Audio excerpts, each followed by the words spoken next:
Shane. So this recording is beginning a few seconds in.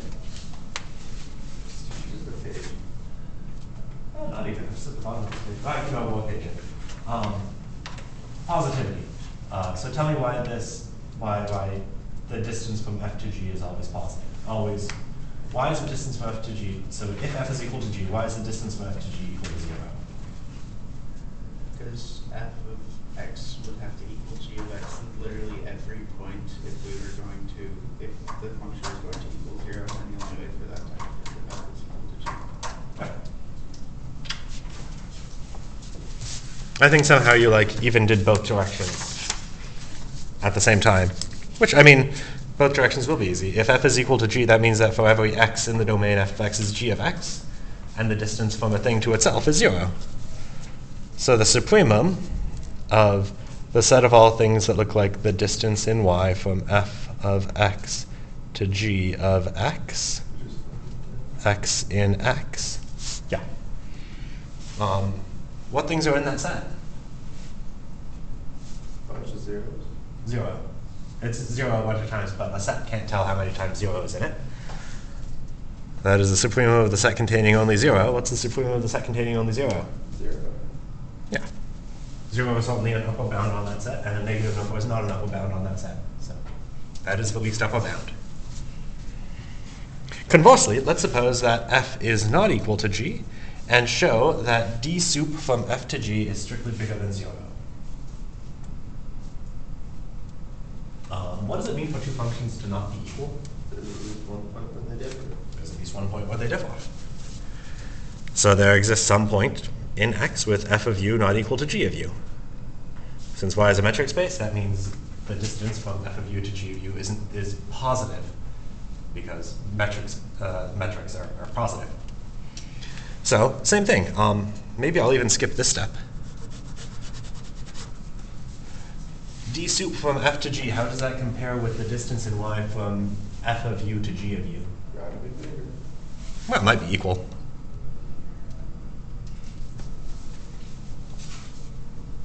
But maybe you picture u optimally. And what's true about the distance between f of u and g of u? Slightly bigger. There you go. Triangle inequality. We need to show that for every f, g, and h in the space of continuous functions, d sup from f to h is less than or equal to d sup from f to g plus d sup from g to h. So let's just write down some definitions and we'll see what it is that we need to prove. So what's the definition of d sup from f to h?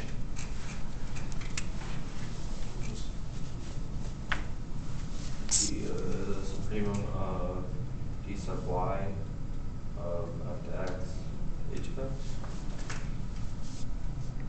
Yep. So I need to show that that is less than or equal to a bunch of the same things, but with f and g replaced by other stuff. dy f to g, f of x, g of x, dy g of x to h of x. And let's just unpackage what this means. So that's what we want to show. If I want to show that this is bigger than or equal to the supremum, how do you do that? What does it mean to be bigger than or equal to the least upper bound on a set? It's an upper bound. Yeah, it's an upper bound. And that's an if and only if, right? A thing is an upper bound on a set if and only if it's bigger than or equal to the supremum. So, what do we need to do? We need to show, let's even phrase it this way. D sup from f to g plus d sup from g to h is an upper bound on the set of all things that look like dy from f of x to h of x. I went through and fixed, oh no, I went through and fixed some of these lengths of blanks But then I didn't do equation because I already had copies made, so there will continue to be spacing and tightness issues the whole time. So that's what we need to prove. And you probably even have a pretty good idea of how to do it. Can you tell me something that's a little bit bigger than the distance in y from f of x to h of x? The distance in y from f to g plus the distance in y from g to h. Yeah.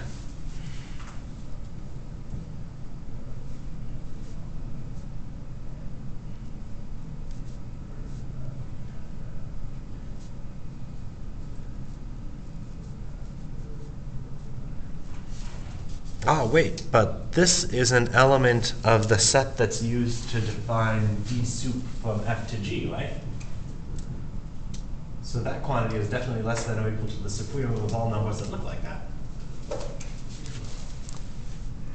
dy f of x to g of x. And this next distance is less than or equal to the supremum of all things that look like dy g of x to h of x. And that's exactly now d sup from f to g plus d sup from g to h. Thus, d sup from f to g plus d sup from g to h is an upper bound on the set of all things that look like distances from f of x to h of x.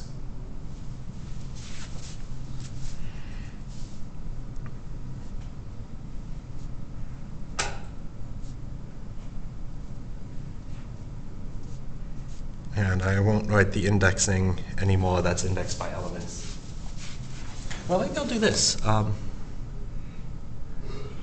people have seen notation where like there's just a subscript after the set to indicate the indexing? It's not the most common notation, but it's one that's used because it takes less space. Especially when you don't really want to emphasize what the thing indexing the set is. Nice. Well, what do you think? Does that just complete the proof? Well, so this is less than or equal to d sup from f to g plus d sup from g to h. Cool. So, the space of continuous functions using the supremum metric is actually a metric space. That's good. But if you want to do analysis on a metric space, you need that metric space to be complete. Otherwise, what you need to really be studying is the completion of that metric space, which, if you like, is just the smallest metric space you can build, which contains the original set and is complete.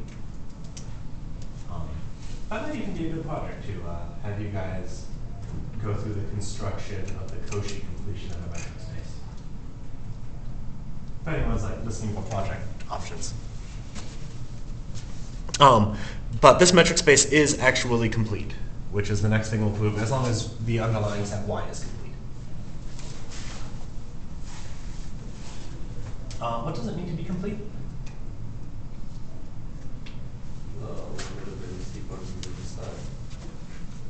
The limit of what sorts of sequences? Conversion.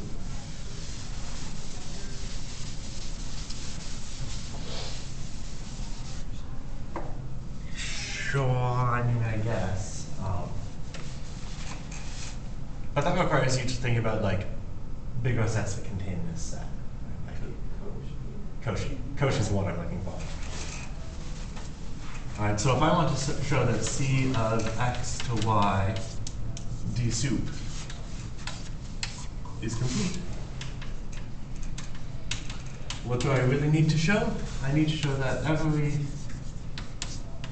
Cauchy sequence of bounded continuous functions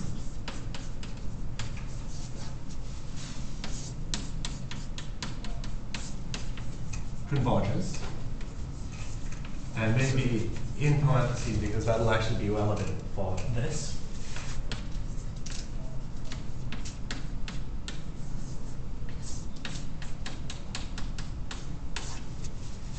Because what I'll do first is I'll find a candidate to be the thing this converges to. That thing will be a function in some obvious way. I'll show that this sequence of continuous bounded functions converges to that mystery function with respect to the d sup distance. And then I'll show that this new function that gets constructed is actually bounded and continuous. That makes sense as like how this is going to happen? And this will seem super familiar because, let's see, you guys all remember Math317 very well. One of the things that was talked about is why the uniform limit of a sequence of continuous functions is continuous. Well, the uniform limit is basically just a convergence with respect to this sup norm. And you can meditate on that a little bit. So this proof is basically going to be the same as the proof that the uniform, well, it's going to be a combination of two proofs from Math317. One, uniform Cauchy implies uniform convergence. And two, uniform convergence implies the limit is continuous. Those are the two things that will need to happen. So let's do these two things. Let's let Fn be a Cauchy sequence of elements of C of xy. So if I fix a single input x, should f sub n of x be a Cauchy sequence? Yes. Seems reasonable. Oh, do you guys remember what the definition of Cauchy is? That's what you went to ask. Well, that'll be like pretty important, otherwise the proof would make no sense. For all epsilon greater than 0.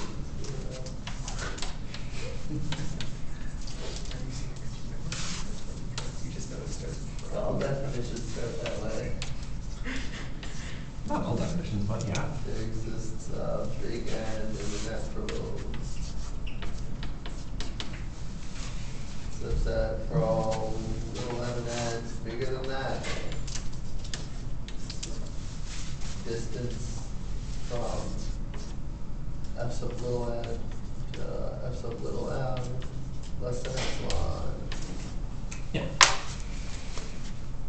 So let's suppose that f sub n is now Cauchy with respect to this norm sequence of functions. Is it clear that f sub n of x, so if it's a single input in x, that's now a sequence of elements in y. Is it clear why that should be Cauchy?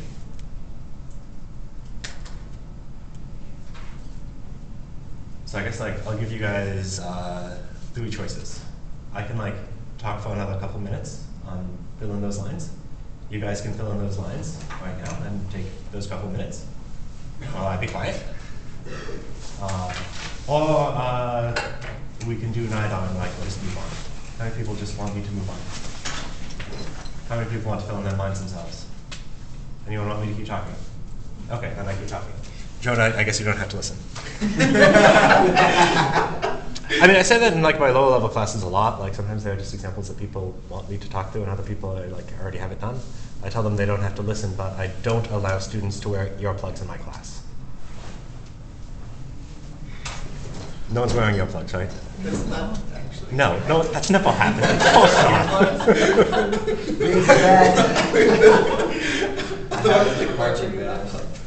I guess that makes okay.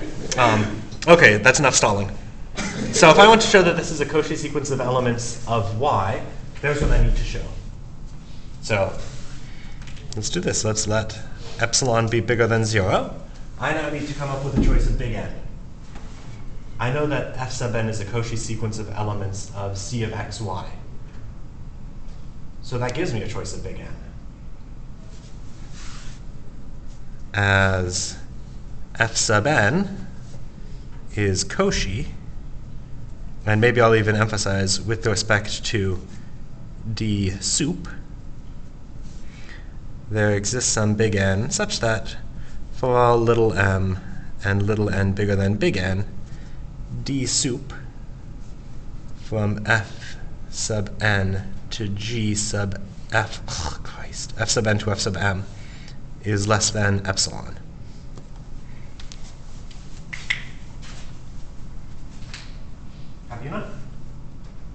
So how does d sup from f to g compare with the distance from f of x to g of x? Has to be close. The soup has to be bigger than that since it's the supreme. Sorry, d sup. This is just on the board, so no one will see it anyway. Is the supremum of everything that looks like dy from f of x to g of x. So if I take a single x value, this is an upper bound. Now, the distance in y from f of x to f sub n of x to f sub m of x, that's certainly less than or equal to d sup from f to g, f sub n to f sub m. And what do I know right now about the distance from f sub n to f sub m? Less than epsilon. Less than epsilon. Does that complete the proof that f sub n of x is Cauchy in y? Yeah. Do you think it would make a big difference if I used a different sense of distance? If I used a different distance function, would everything be different? Instead of d sup. Yeah. I mean, I'm not specifying another thing, but like, of course it would, right? If you like topologize that set in a totally different way, I'm going to get different answers.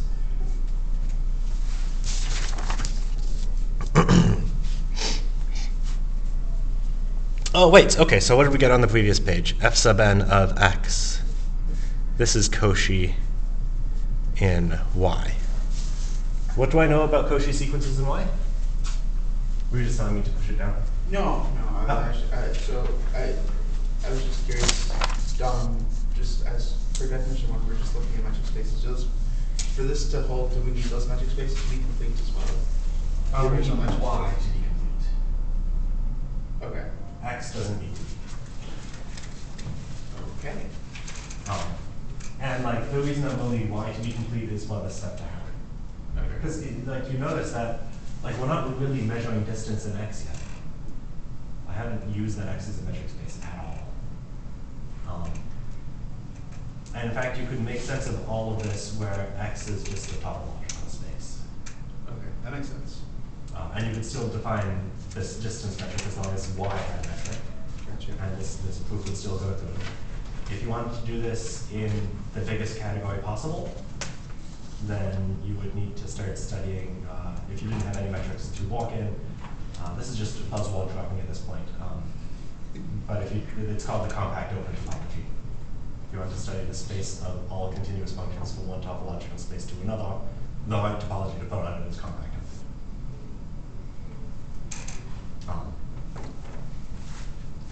Yeah, but it's really important that y be complete.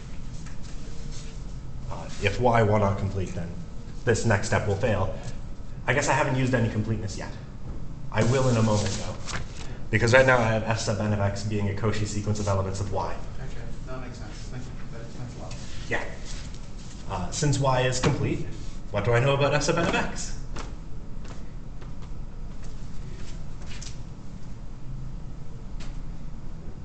Cauchy. I already know it's Cauchy. What do I conclude because it's Cauchy? It converges. It converges. Since y is complete and f sub n of x is a Cauchy sequence of elements of y, I know that this is convergent. So what do you think, if the limit of this sequence of functions exists, then what does it have to be at this point?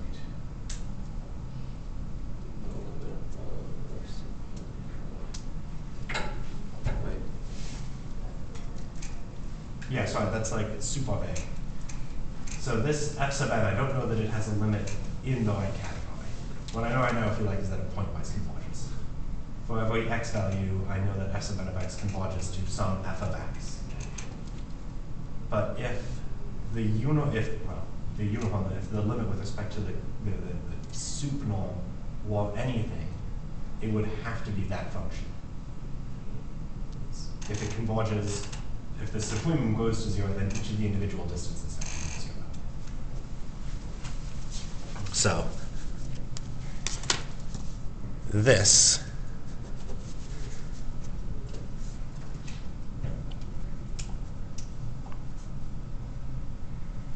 there's the candidate to be the limit of the sequence of Cauchy functions.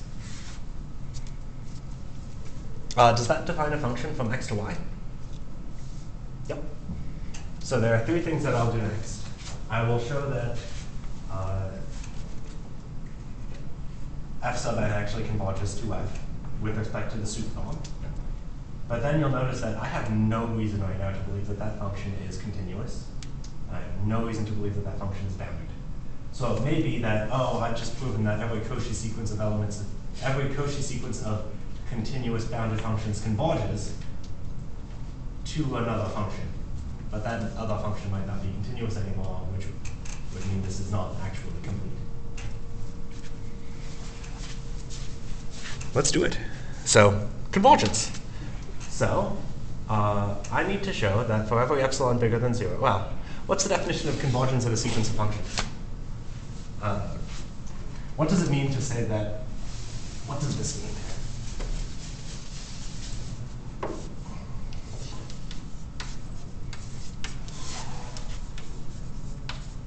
What's the definition of the limit of a sequence? I'll tell you what, I'll start.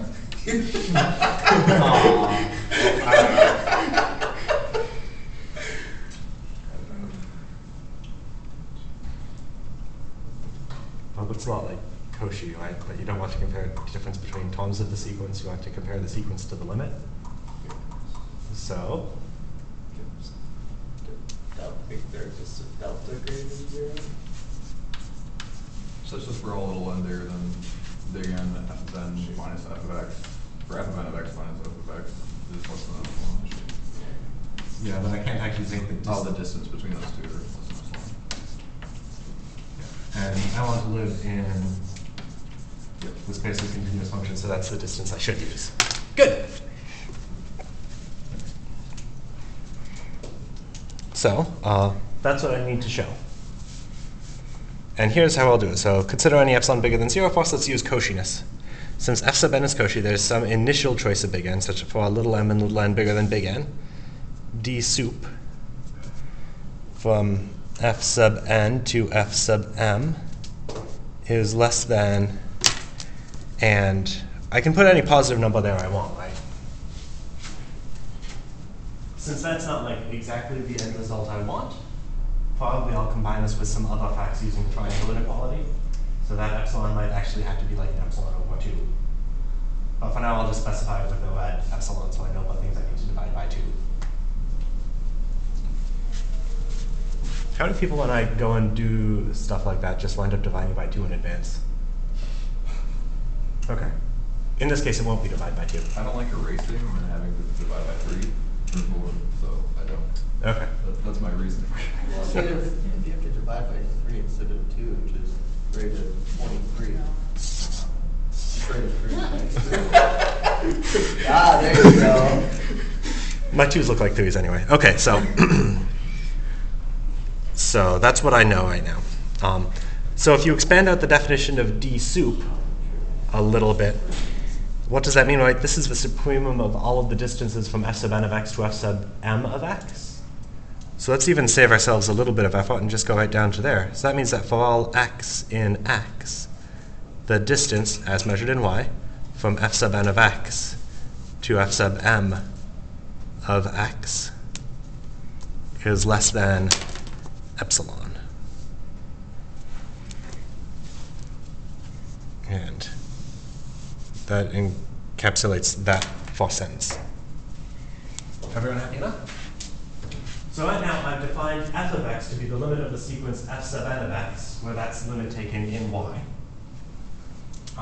So what does that mean? That means that there exists some n2, which notice right now it depends on our choice of little x. Such that whenever little n is bigger than big N2, the distance, as measured in y, from f sub n of x to f of x is less than a rad epsilon. Everyone with me so far?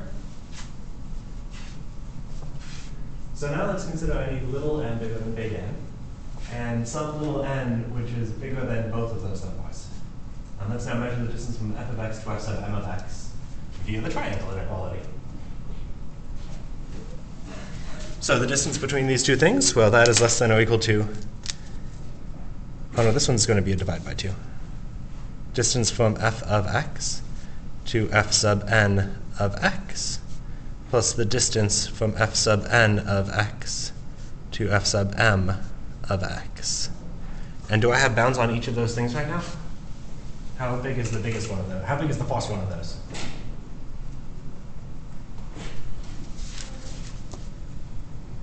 This distance is less than epsilon from this line. This distance is less than epsilon from that line.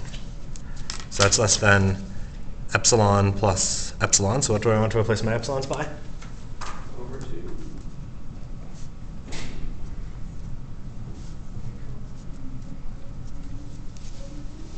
Nice. So maybe in order to save myself a little bit of time, does that complete the proof that f of x, f sub n of x converges to f of x when using the supremum distance? Yeah. Sorry, I won't write in the next couple things. So now I have that this sequence of functions converges with respect to the sup norm to some function, but I don't know if that new function is continuous or bounded. I know nothing about it. But I mean, it has to be bounded, it has to be continuous, otherwise why would I be talking? Let's prove that it's bounded, let's prove that it's continuous. And boundedness is always the easiest thing. Let's prove that it's bounded. And as usual, when proving something's bounded, I don't need to be super precise about my control, so let's take epsilon to be equal to 1. Start there. Let's take epsilon to be equal to 1. Since f sub n converges to f with respect to the sup norm, we say that there exists some big N such that, for all little n bigger than big N, d sup from f to f sub n is less than 1. So there's a place to begin. I want to take like something bigger than big N, so let's look at f sub big N plus 1. Is that function bounded?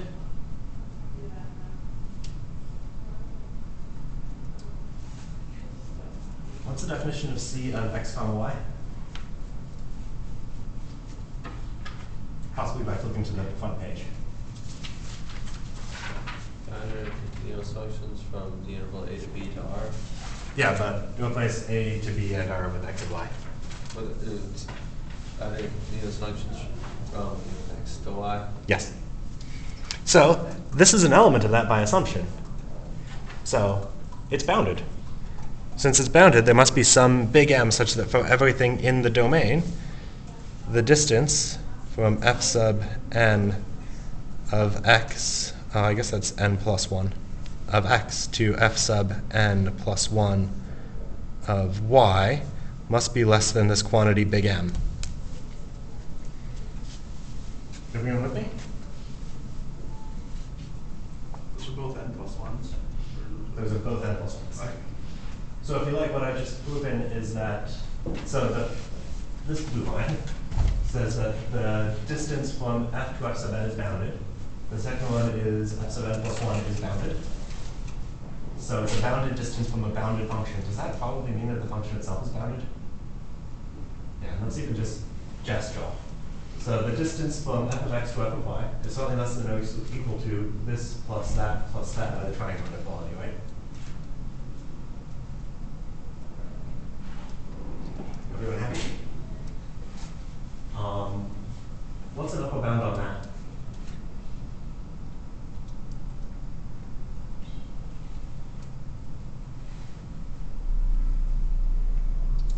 Well, it's something less than or equal to the sup norm difference between those, right? Do I have an upper bound on the sup norm distance between these two things?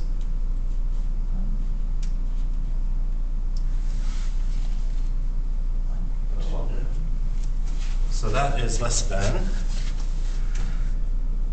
1 plus, do I have an upper bound on d sub y of f sub n plus 1 of x to f sub n plus 1 of y? M. How about that last piece? 1 again. And I don't actually care about what that number is, so that now verifies that this number is an upper bound on the set of all distances from things of the form f of x to things of the form f of y.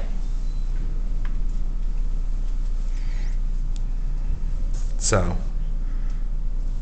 the supremum of all of these distances is less than or equal to m plus 2. In particular, this function is bounded. Everyone happy enough?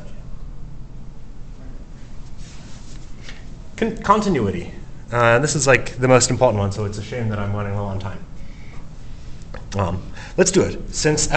Let's let epsilon be bigger than 0. Since I know that f sub n converges to f with respect to this supremum metric, I know that there exists some big N such that for all little n bigger than big N, the distance with respect to sup of f sub n to f is less than epsilon. Do I know that f sub n is continuous? Yes. Yes. So, okay, well, let's finish this first. So that for every x and every little n bigger than big N, the distance in y from f sub n of x to f of x is also less than epsilon, because d sup is the supremum of all of the distances.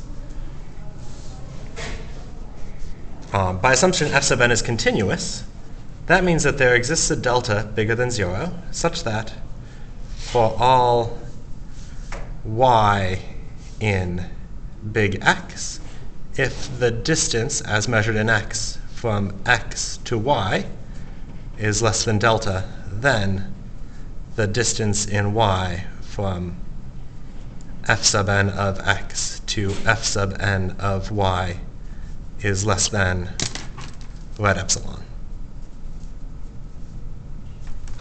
Right, so that's just the definition of continuity. And notice that's the only place I've used that x is a metric space. That's the only place where the metric on x has been mentioned even. Alright, so if I want to show that a thing's continuous, I need to come up with a choice of delta. There's a choice of delta. Let's see if that choice of delta walks.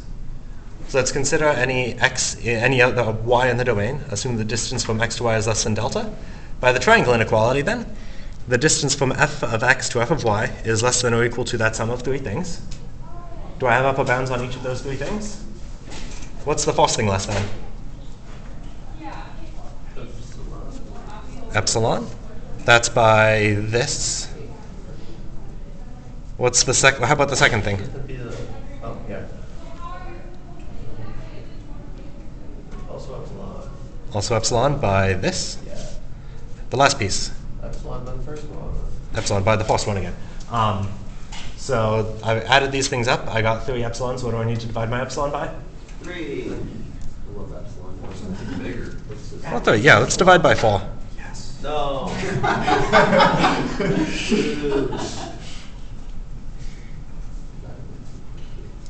Because I don't know, sometimes maybe you're like novice and you don't know if it's secretly less than or equal to at this stage. Well, then divide by epsilon, 3 plus epsilon.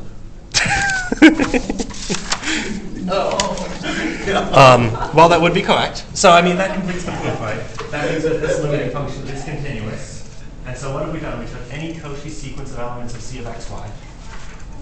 We showed that that sequence of elements converges to a new function with respect to the supremum. We then showed that that limiting sequence is continuous and bounded, and so is also in C of x, y. Proving that C of x, y is continuous. Nice. So I'm going to stop there because I'm out of time. So the thing that is in the homework for today is an additional metric on the space of continuous functions, namely the integration metric.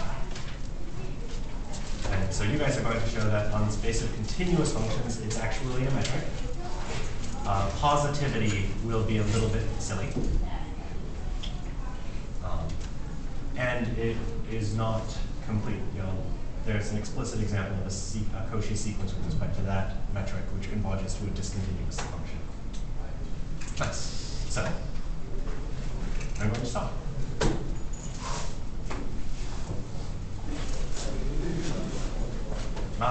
Does anyone have anything they want to? You already gave me something, right? Does anyone else have things they want to give me today? Okay.